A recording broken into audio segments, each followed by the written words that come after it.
आप लोगों ने जरूर सुना होगा, परित्राणाय साधूनाम विनाशाय च दुष्ट कृताम धर्म संस्था अपनार्थार्य संभवामि युगे युगे। मैं कृष्णा हर युग में बार बार अवतार लूंगा, साधुओं की रक्षा करने के लिए, पापियों का संहार करने के लिए और धर्म को दोबारा से स्थापित करने के लिए। महाभारत में अर्जुन से कही इस बात के पीछे की एक ऐसी कहानी जो शायद बहुत कम लोग जानते हैं, एक ऐसी भविष्यवाणी जो हमारी आंखों के सामने सच होती नजर आ रही है।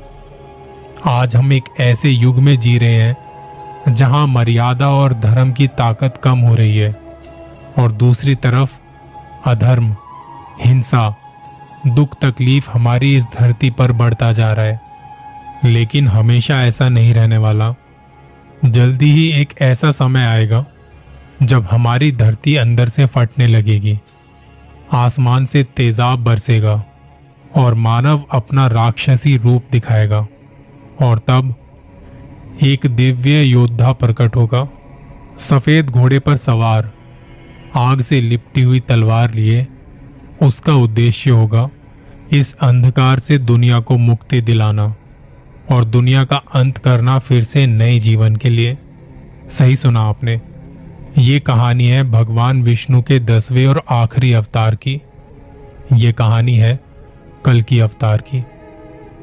कलयुग समय चक्र के 4 युगों का आखिरी युग, घोर अंधकार और विनाश से भरा हुआ एक ऐसा समय जहां सत्य की आवाज को धोखाधड़ी से दबा दिया जाता है और पाप इतना बढ़ जाता है कि धर्म और अच्छाई का नामो निशान नहीं बचता। क्रूरता, लालच और हिंसा जैसी चीजों ने इंसान को अंदर से काला और खोखला कर दिया है। सतयुग, त्रेता युग और द्वापर युग के बाद आज हम इसी कलयुग में जी रहे हैं। शास्त्रों की माने तो कलयुग का समय 4,32,000 साल का है, जिसमें से 5,000 से ज्यादा साल बीत चुके हैं। और ऐसा माना जाता है कि कलयुग के शुरुआती 10,000 साल इतने दर्दनाक नहीं है जितने कि आगे आने वाले होंगे।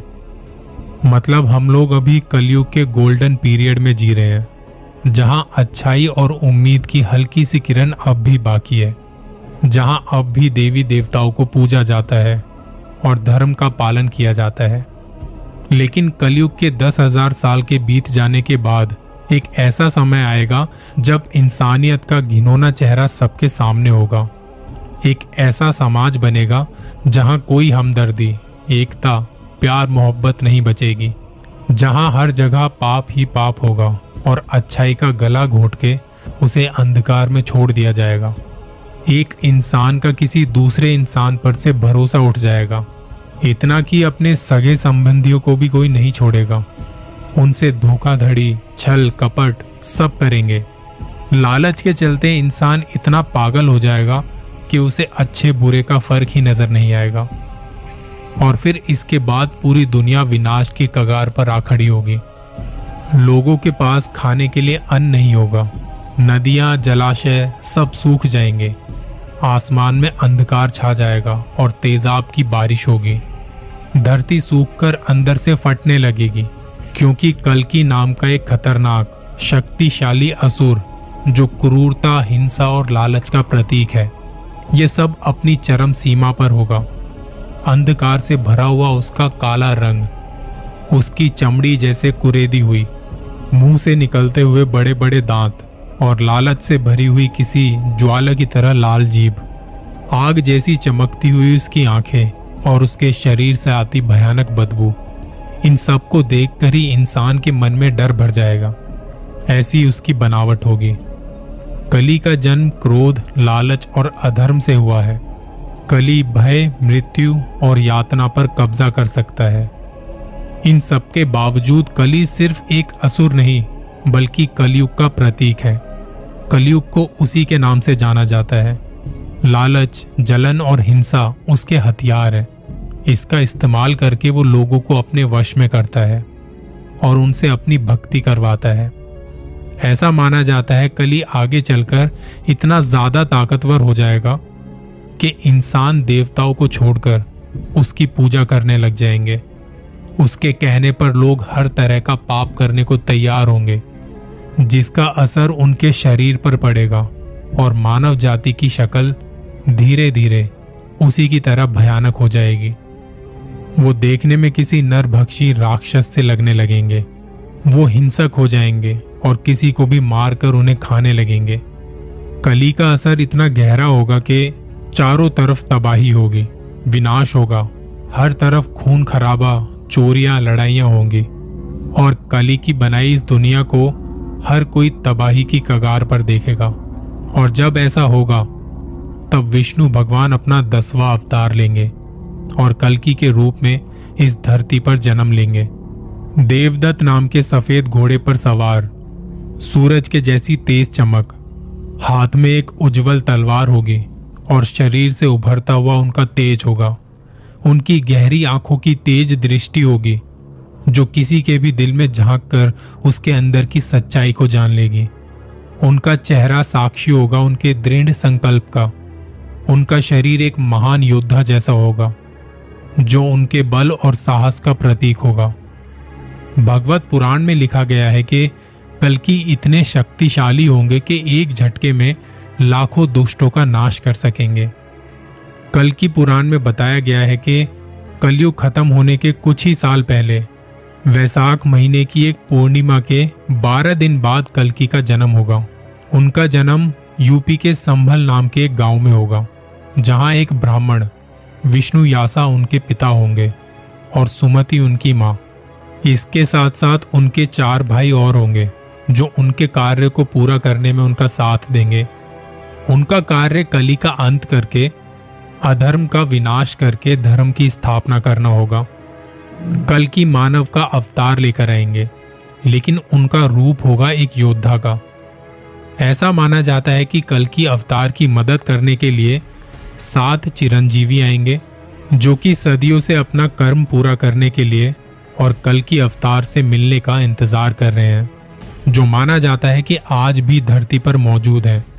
महावीर हनुमान, वेद व्यास, परशुराम, राजा बलि, अश्वत्थामा, विभीषण और गुरु कृपाचार्य। वेद व्यास, गुरु कृपाचार्य और अश्वत्थामा उनके पैदा होने के समय उनके दर्शन करने आएंगे और वही उनका नामकरण करेंगे। कल्कि के कई सारे मतलब हैं, जिसमें से एक ये है कि वो समय के अंत तक रहेंगे। इसके अलावा परशुराम उन्हें अपनी शरण में लेंगे और उन्हें सारे वेद पुराण, शास्त्र चलाना और 64 विद्याएं सिखाएंगे। इसी तरह सारे चिरंजीवी किसी न किसी तरीके से कल्कि अवतार का उद्देश्य पूरा करने में उनकी मदद करेंगे और इस तरह कली के संहार की तैयारी होगी। जिस दिन युद्ध का समय आएगा उस दिन आसमान में गरजते हुए बादल होंगे, पूरी धरती में सन्नाटा फैल जाएगा। ऐसा लगेगा कि मानो सब कुछ रुक सा गया हो और फिर कल्कि अपने दिव्य सफेद घोड़े पर सवार होकर तेज तलवार लिए कली की नगरी में प्रवेश करेंगे, अधर्म का अंत करने के लिए। युद्ध भूमि में कदम रखते ही उनके अंदर से एक तेज रोशनी बाहर आएगी और उनका दिव्य रूप चमक उठेगा। वहीं दूसरी तरफ कली अपने भयानक रूप में दुनिया भर की शक्तियों को लेकर खड़ा होगा और फिर शुरू होगा एक महायुद्ध। कली भी अपनी सारी शक्तियों और असुरों के साथ कली पर हमला करेगा। ये युद्ध इतना घमासान होगा कि धरती कांप उठेगी। ब्रह्मांड के सारे देवी देवता ये देख रहे होंगे। चारों तरफ हाहाकार मच जाएगा। युद्ध भूमि पर खून ही खून बिखरा पड़ा होगा। आखिर में जब कली कमजोर पड़ेगा और शरीर पर पड़े घावों से बदबू आने लगेगी, उसके चेहरे पर घाव होगा और वो देख रहा होगा कि कैसे कल्कि की तलवार की आग से उसकी पूरी नगरी को जला दिया जाएगा, जिसमें कली भी जलकर नष्ट हो जाएगा। और तब जाके बुराई की हार होगी और अधर्म का अंत होगा। कली के मरते ही कलयुग का चक्र पूरा होगा और समय का नया चक्र शुरू होगा। तब कल्कि अवतार एक नए सतयुग की स्थापना करेंगे।